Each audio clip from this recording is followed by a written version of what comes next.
Мүлікті жария ету акциясы аясында 5,7 триллион теңгенің активтері заңдастырылды. Бұл туралы бүгін үкіметтің селекторлық отырысында мәлім болды.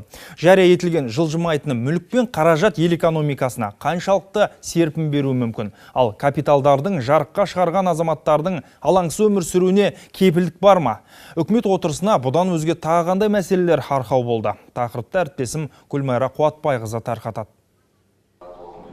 Заңдастырылған 5,7 триллион теңгенің басым бөлігі, яғни 53%, 2016 жылдың 4-ші тоқсанында жария етілген. Рәсімдер жеңілдетіліп, азаматтарға қосымша кепілдік ұсынылғаннан кейін ғана көрсеткіштер түбегейлі өзгерді. Жария етуші тұлғаның қудалауға түспеуін бас прокуратураның өзі қадағалайды. Активтердің 4,1 триллион теңгесі қаржылай, қалғаны мүлік түрінде заңдастырылған. Акцияға бас-аяғы 140 мыңнан астам азамат қатысып, 12 мыңға жуық есепшот ашылды. Шара көлеңкелі экономиканы анықтап, бірнеше саланы дамытуға серпін береді дейді қаржы министрі. Бұл біріншіден бюджетке жалпы ықпал етеді. Қаржы секторының жағдайына оң серпіндігін тигізеді. 1,9 триллион теңге банк шоттарында қалып отыр. Бұл банктерді қаржыландырудың және экономиканы несиелеудің қосымша көздері болып табылады. Яғни заңдастырылған қаржы банктер арқылы экономиканың әртүрлі секторын дамытуға бағытталады. Сонымен қатар инвестициялық сұранысты ұлғайтып, салықтық түсімді арттырмақ. Жалпы жария ету науқанында айрықша белсенділік танытқан Алматы қаласы, екінші орын Астана еншісінде болса, үздік үштікті Алматы облысы түйіндейді. Үкіметтің селекторлық отырысында жан-жақты талқыланған тағы бір тақырып жастар саясаты. Негізінде біз осы жастардың форумын үлкен бір акциялар өткізген кезде сол белсенді жастарға ғана көңіл бөле беретін сияқтымыз. Ал қалған жастарымыз солар төңірегінде жұмыс өткізу, үлкен бір форум, бір кездесу, бір акциялар өткізу, соларды шақыра отырып, ол қажет сияқты. Оның үстіне жаңа айтылып отырған мәлімет жетпейді, қабылданған бағдарлама туралы. Иә, тың бастамалардан ауыл жастары хабарсыз. Сондықтан болар жұмыссыздардың дені ауыл тұрғындары. Еліміздің денсаулық сақтау және әлеуметтік даму министрі Тамара Дүйсенованың айтуынша, Қазақстанда жіті көңіл бөлу талап ететін 200 мыңға жуық жас бар.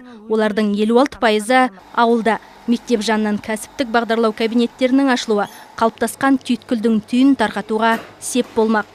8 мыңға жуық мектепте жоғары және орта кәсіптік оқу орындарына кәсіптік бағдарлау кабинеттері ашылатын болады.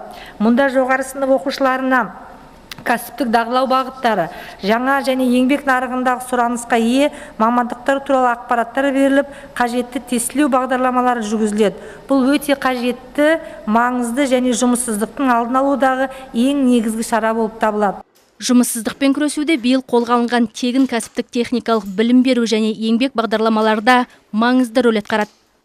Еңбек бағдарламасы енді апрельде басталады. Өздерінің өзі жұмыспен қамтамасыз еткен азаматтар, оған краткосрочный курстарға баратын азаматтар оған қатысады. 1 сентябрьден бастап регулярный колледждер оған қатысып отырады. Тағы да жұмыспен қамтитын бағдарлама ол серпін.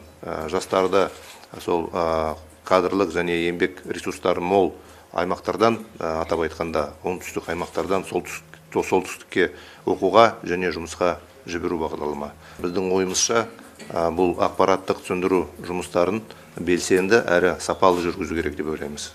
Сонымен қатар дін істері және азаматтық қоғам министрі жастарды ынталандыру үшін дарын сыйлығын жыл сайын тағайындауды ұсынды. Мұнымен қоса барлық мектептерде бір уақытта отбасы сағатын өткізіп, жанұя құндылықтарын кеңінен насихаттау жөнінде бастама көтерді. Тың идеялардың білім министрлігі мен әкімдіктер тарапынан қаншалықты қолдау табарын уақыт көрсетеді. Гүлмайра Қуатбайқызы, Бекболат Базаров, қорытынды жаңалықтар.